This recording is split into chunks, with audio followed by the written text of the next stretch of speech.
और अल्लाह तेरे से मदद मांगते हैं। आज मैं अपने सारे पाकिस्तानियों को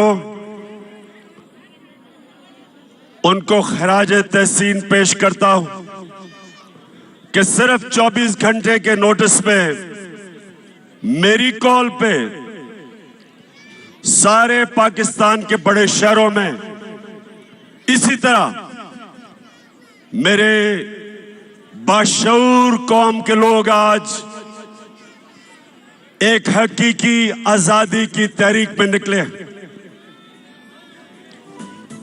मैं उनको खराज तहसीन भी पेश करता हूं। या सामने खामोशी खामोशी खामोशी, एक खामोशी।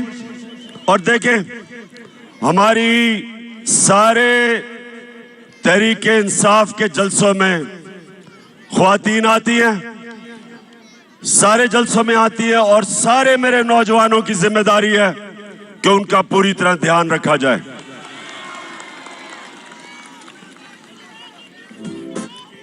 अब खामोशी से आपने आज मेरी बात सुननी है।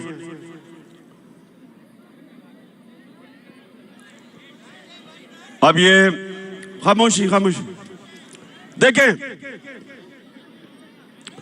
जब चंगेज खान दुनिया में फतह करने के लिए निकला तो वो ये करता था कि जब एक शहर को फतह करता था तो वो उसके बाद लोगों की गर्दनें काट के उनकी खोपड़ियों को या एक पहाड़ी बनाता था, और फिर थोड़े से लोगों को वो जुल्म दिखा के उनको छोड़ देता था। वो चारों तरफ चले जाते थे और वो सब दुनिया को चंगेज खान की दहशत बताते थे, और उसके नतीजे में बहुत शहर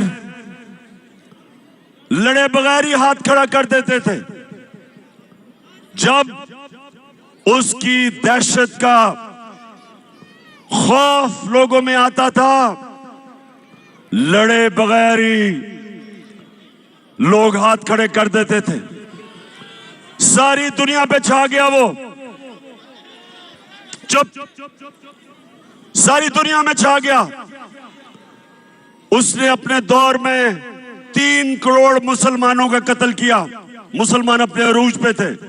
मैं ये आज आपको क्यों बता रहा हूं कि इस वक्त भी पाकिस्तान में लोगों के ऊपर दहशत फैलाई जा रही है गुलाम बनाने के लिए।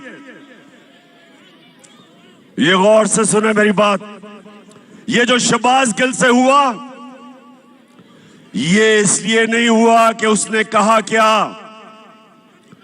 जो उसने कहा उससे बहुत ज्यादा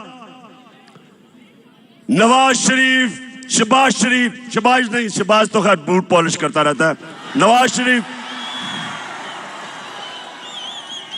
आसिफ जरदारी, मरियम, ख्वाजा आसिफ, फजल रहमान डीजल, इन सब ने उससे बहुत ज्यादा ऐसी बातें की कि वाकई इस फौज के इदारे को नुकसान पहुंचाने की कोशिश की। तो इसलिए शहबाज गिल को नहीं पकड़ा कि उसने कहा क्या था, उसको इसलिए पकड़ा, उसके ऊपर तशद्दुद किया। कोई भी पाकिस्तान के आईन और कानून के मुताबिक नहीं चले। उन्होंने ये बताने की कोशिश की कि हम पाकिस्तान के कानून से ऊपर हैं, हम जो चाहे कर सकते हैं। डराने की कोशिश की कि सब देख के डरे कि अगर शहबाज गिल को इस तरह तशद्दुद करके उसको ज़हनी तौर पे अगर उसको तोड़ सकते हैं तो वो किसी से भी ये कर सकते हैं। तो मेरे पाकिस्तानियों, ये आपके लिए एक फैसला कुल वक्त है।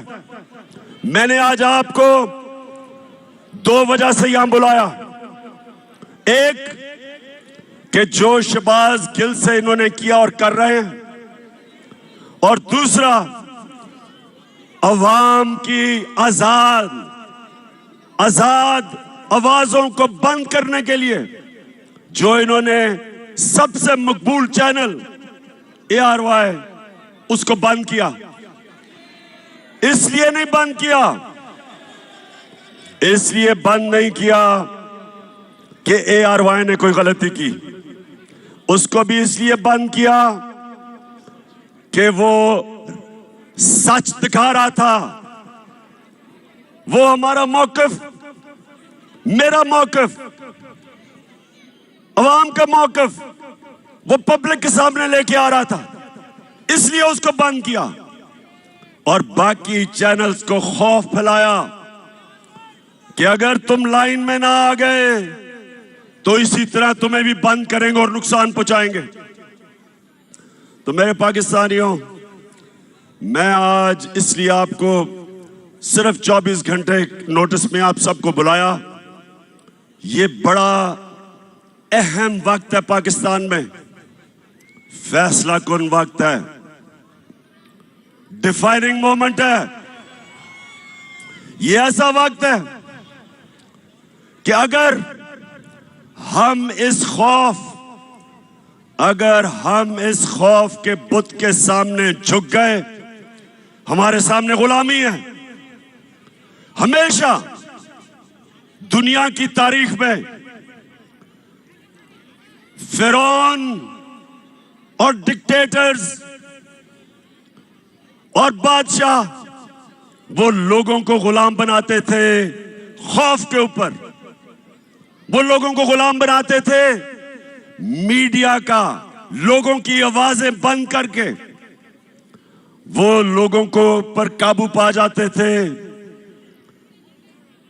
लोगों की तनकीद खत्म करके। इस तरह अवाम गुलाम बन जाती है। तो आज हम सब ने सबसे पहली चीज कि हम सब ने इस जुल्म का मुकाबला करना है। और पहली दफा अपनी 26 साल की सियासत में मैं पहली दफा एक जिंदा कौम देख रहा हूं पाकिस्तानियों को। पहली दफा एक सोई हुई कौम जाग रही है। इलामा इकबाल सोए हुए मुसलमानों को, गुलाम मुसलमानों को मुसलसल कई सालों से अपनी शायरी से जगाने की कोशिश की, मुसलमानों की गैरत को जगाने की कोशिश की। उन्होंने मुसलमानों की खुददारी को जगाने की कोशिश की। आज भी वही दौर है। हम अंग्रेज से तो आजाद हो गए, लेकिन जो आज इन चोरों को ऊपर बिठाया एक बैरूनी साजिश के तहत, और उसके बाद इनको हमारे ऊपर मुसल्लत कर रहे हैं खौफ फैला के। 25 मई कभी ये कौम भूलेगी नहीं। पुरअमन एहतजाज था। यहां डी चौक की तरफ लोग, फैमिलीज, बच्चे एक पुरअमन एहतजाज कर रहे थे, और उस पुरअमन एहतजाज को जिस दहशतगर्दी से दहशत फैलाई गई, सामने नजर आ रहा है रेंजर्स को और पुलिस को। औरतें, बच्चे, फैमिलीज हैं, उनके ऊपर जिस बेदर्दी से इन्होंने शेलिंग की, सिर्फ एक मकसद था कि इन चोरों को हम किसी तरह, इन चोरों को जो हमारे ऊपर मुसल्लत किया, हम किसी तरह तस्लीम कर लें। सब सुन लो, ये चोरों को, जो चोरों का टोला है, जो थ्री स्टूडेंट्स हैं, जो बाहर भगोड़ा बैठा है, आज सब सुन लो, ये कौम जाग गई है, बेदार हो गई है, शऊर आ गया। आप जो मर्जी कर लें, जितना मर्जी खौफ फैलाने की कोशिश करें, मीडिया को डराएं, सोशल मीडिया के एक्टिविस्ट को उठा लें, उनको धमकियां दें, उनके ऊपर एक्शन लेने से उनको डराएं। ये मैं आज चैलेंज करता हूं आपको। जो मर्जी आप कर लें, जो मर्जी आप करें, आप ये अवाम के समुंदर को जो आजादी चाहता है, आप नहीं रोक सकते।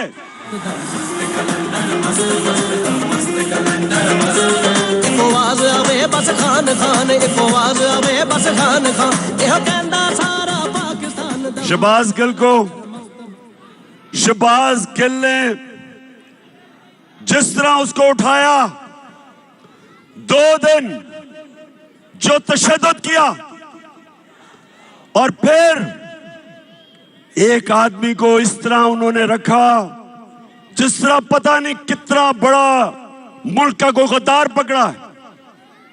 शर्म करो। आईजी इस्लामाबाद, आईजी तुम और डीआईजी, तुम्हें तो हमने नहीं छोड़ना, तुम्हारे ऊपर केस करना है हमने।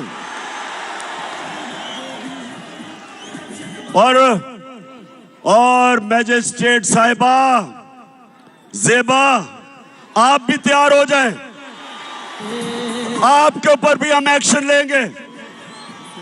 आप सबको शर्म आनी चाहिए कि एक आदमी को, जिसको उस चीज के ऊपर जो तशद्दुद किया, अगर क्या कमजोरी को एक कमजोर आदमी मिला, उसी को आपने करना था। फजल रहमान से जान जाती है। और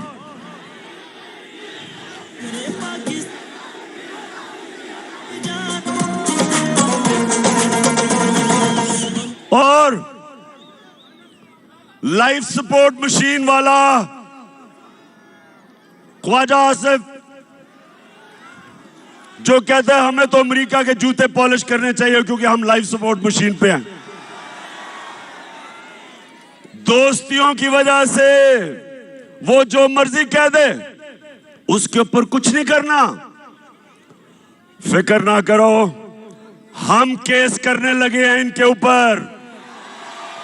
हम, अगर गिल के ऊपर केस हो सकता है तो ये सारे फजलू के ऊपर, नवाज शरीफ के ऊपर, राना सनाउल्लाह, इन सब के ऊपर हम केस करने लगे हैं। क्योंकि मेरे पाकिस्तानियों, सुन लो मेरी बात, कौम आजाद होती है इंसाफ से, रूल ऑफ लॉ से। जब कानून की हुक्मरानी होती है तब एक कौम को हुकूक मिलते हैं और वो आजाद होते हैं। कभी कोई कौम इस तरह के जो इन्होंने खौफजदा करके लोगों को गुलाम बनाने की कोशिश की, कभी कौम कोई बड़े काम नहीं करती। परवाज तो उस कौम की होती है जो आजाद होती है, जिसके लोग आजाद होते हैं और इंसाफ आजाद करता है। और हमारी जंग आइन की बालादस्ती, रूल ऑफ लॉ, ये है हमारी जंग। जो गिल से इन्होंने किया, इन्होंने कानून की बालादस्ती की धज्जियां उड़ा दी। मैंने आज अपने वकीलों को मिला हूं। हम इंशाल्लाह आईजी डीआईजी पे केस, इस खातून के ऊपर केस, जो मैजिस्ट्रेट जिसने रिमांड दे दी, उसको पता था कि जुल्म हुआ, उसके ऊपर पता था, फिर उसके बावजूद उसने उसको बेल नहीं दी। और उसके अलावा हम सुप्रीम कोर्ट में जा रहे हैं। और मैं बड़े अदब से अपने सुप्रीम कोर्ट को कहता हूं कि सारी कौम आपकी तरफ देख रही है। आपकी जिम्मेदारी है रूल ऑफ लॉ को अपहोल्ड करना, आइन और कानून की हुक्मरानी आपका काम है इंप्लीमेंट करना। ये जो हुआ है ये सारा, ये सिर्फ और सिर्फ ताकतवर ने दिखाया कि वो कानून से ऊपर है। और मैंने जब इस्लामाबाद पुलिस से पूछा, मैंने कहा बताओ ये तुमने क्या किया, आगे से जवाब देता जी हमने कुछ नहीं किया, हमें पीछे से बूट लगा था।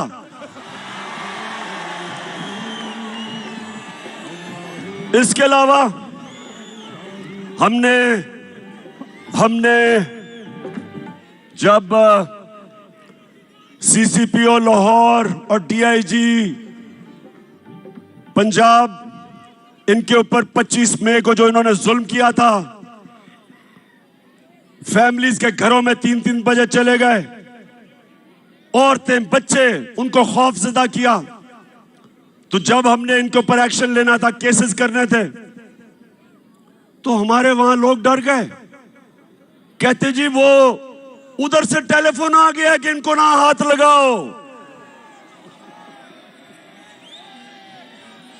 तो मैं आज अपने न्यूट्रल से सवाल पूछना चाहता हूं।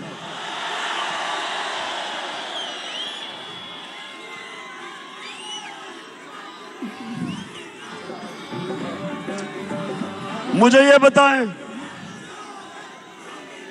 क्या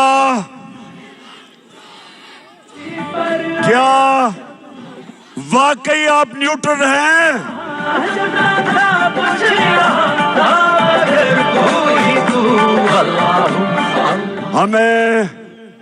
हमें तो कहा गया कि दी हम तो न्यूट्रल हैं, बाहर की अगर साजिश हुई थी तो हमने तो पीछे हट गए थे। बिस्मिल्लाह कि माशाल्लाह आप हमारी जो एजेंसी है, और मैं जानता हूं कि हमारी एजेंसीज दुनिया में ताकतवर बेहतरीन एजेंसीज हैं, तो आपको तो पता चल गया होगा साजिश का। चले, लेकिन आपने फैसला किया था हम पीछे बैठ जाते हैं, ठीक है जी। लेकिन अब क्या हो रहा है? अब तो जिसको कहें जो जुल्म करता है, पंजाब में हमने जब उनसे पूछा, वो कहते जी हमें तो जी पीछे से हुक्म आया था। इधर अब इस्लामाबाद पुलिस कहती है नहीं जी हमने तो किया ही कुछ नहीं। तो मैं सवाल आज पूछ रहा हूं, मैं अपने न्यूट्रल्स को कहना चाहता हूं कि देखें, ये मुल्क का मसला है, ये पाकिस्तान का मसला है। आपके लिए बड़ा जरूरी है कि अवाम के साथ खड़े हो, इंसाफ के साथ खड़े हो, पाकिस्तान के साथ खड़े हो, ये चोरों के साथ ना खड़े हो।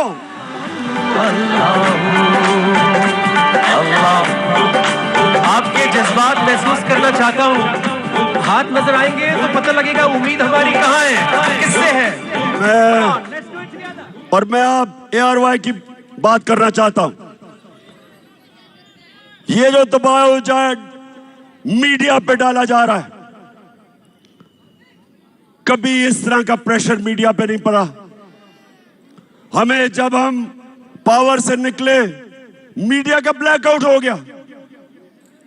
जो अगले दिन 10 अप्रैल को जो पब्लिक सड़कों पे निकली, मीडिया का सारा ब्लैकआउट था, कुछ भी नहीं था मीडिया पे। वो तो रात को सोशल मीडिया, और सोशल मीडिया जिंदाबाद। नौजवान हमारे सोशल मीडिया के, मैं तो आपको खास सलाम पेश करता हूं। सोशल मीडिया पे आना शुरू हो गया कि अवाम सड़कों पे, और फिर पहली चैनल जिसने अवाम दिखाई वो ARY था। उसके बाद ARY के ऊपर पूरा जोर, जो पाकिस्तान के एंकर जिनकी सबसे ज्यादा व्यूअरशिप थी, उन सारों के ऊपर जोर, उनको दबाओ, उनको खौफजदा किया। उनके ऊपर केसेस बनाए, साबिर शाकिर मुल्क से बाहर। अब मैं समझता हूं कि पाकिस्तान का बेहतरीन एंकर, जिसको मैं सलूट करता हूं, अरशद शरीफ, वो मुल्क से बाहर। इमरान रियाज के ऊपर केसेस, उसको जेल में। और एयाज अमीर जैसा दानश्वर, उसको इन्होंने जलील करने की कोशिश की। समी इब्राहिम,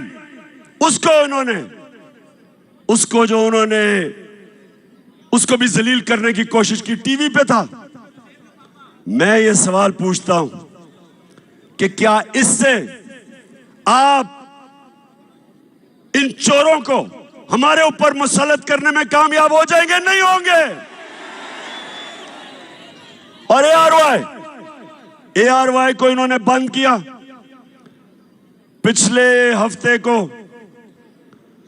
जब हमारा हॉकी स्टेडियम में जलसा तो हमने इधर करना था, इस्लामाबाद में, लेकिन इन्होंने किसी को भिजवा दिया यहां। तो मैं तो वैसे उनका शुक्र अदा भी करता हूं कि अच्छा वो यहां आ गए और हम हॉकी स्टेडियम में चले गए। लेकिन अब ARY नहीं दिखा रहा था, तो जिस चैनल ने उसको दिखाया, बोल टेलीविजन, सारी कौम उधर देखना शुरू हो गई, उसकी रेटिंग ऊपर चली गई। तो अगर किसी का ख्याल है कि आजकल के जमाने में मीडिया को बंद करके ये लुटेरों के टोले को हमें कबूल करवा देंगे, आप किसी और दुनिया में रह रहे हैं। कोई रोक नहीं सकता। सुन ले, मैं सारों को आज सुना रहा हूं जो सुनना चाहते हैं। कोई रोक नहीं सकता। जिधर पाकिस्तान जा रहा है, पाकिस्तान हकीकी आजादी की तरफ जा रहा है, वो आप रोक नहीं सकते। जो रास्ते में आएगा बह जाएगा। अब कल इंशाअल्लाह लियाकत बाग में मैं बड़ा अपनी आवाम को पूरा रोड मैप देने लगा हूं कि मैं अब से मुसलसल पाकिस्तान की सड़कों पे होऊंगा। कल से सारे पाकिस्तान का मेरा प्रोग्राम बनाया है। मैं अपनी आवाम को अपने साथ मिलाऊंगा और मैं अपनी कौम को समझाऊंगा, अपने बच्चों को, अपनी बहनों को। बुजुर्ग तो जानते हैं जिन्होंने देखा था पाकिस्तान बनते हुए। मैं सारों को तैयार करूंगा और इस मुल्क, हमारा मुल्क कभी बड़ा वो मुल्क नहीं बन सकता जो बनना था, जो इलामा इकबाल की ख्वाब थी, कायदे आजम की जद्दोजहद थी। वो तब तक नहीं बनेगा जब तक हम अपनी गुलामी की जंजीरें नहीं तोड़ते। ये जो गिल से हुआ, ये हमें गुलाम बनाने के लिए था। ये जो ARY से हुआ, ये हमारा मुंह बंद करने के लिए था। ये आजादी की आवाजें बंद करने के लिए था। और ये हमें इन चोरों का गुलाम बनाने के लिए था। मैं निकलूंगा, जिस तरह मैंने कहा, कल से मैं लियाकत बाग में अपनी सारी कौम को अपना रोड मैप दूंगा और मैं इंशाअल्लाह अपनी सारी कौम को तैयार करूंगा कि ये जो यहां का हलाकू खान है, जो कोशिश कर रहा है कि खौफ की वजह से ये शहबाज गिल को मिसाल बना के हमें डराने की कोशिश कर रहा है, उन सबको और अपनी कौम को एक कुरान की आयत का मतलब समझाऊंगा। कि कुरान में अल्लाह कहता है जो लोग ईमान ले आए अल्लाह उनके खौफ दूर कर देता है, और जो सारी जंजीरें तोड़ता है, जो सारी जंजीरें तोड़ता है, जो मेरे नबी सल्लल्लाहु अलैहि वसल्लम ने मदीना की रियासत में इंसानों को आजाद किया था, वो था ला इलाहा इल्लल्लाह। ला इलाहा इल्लल्लाह का मतलब कि इंसान आजाद हो जाता है। जब एक अल्लाह के सामने झुकता है, और दूसरा कि तेरा मेरा रिश्ता क्या ला इलाहा इल्लल्लाह, उसका मतलब कि चाहे वो बलूचिस्तान में बैठा हो, चाहे वो गिलगित में हो, चाहे वो कबायली इलाके में, कराची में, सिंध, जिधर भी, हमारी जुबानें मुख्तलिफ है, हमारा कल्चर मुख्तलिफ है, लेकिन ला इलाहा इल्लल्लाह हमें एक कौम बनाता है। और इस एक कौम ने इंशाअल्लाह हकीकी आजादी लेके रहना है। पाकिस्तान जिंदाबाद।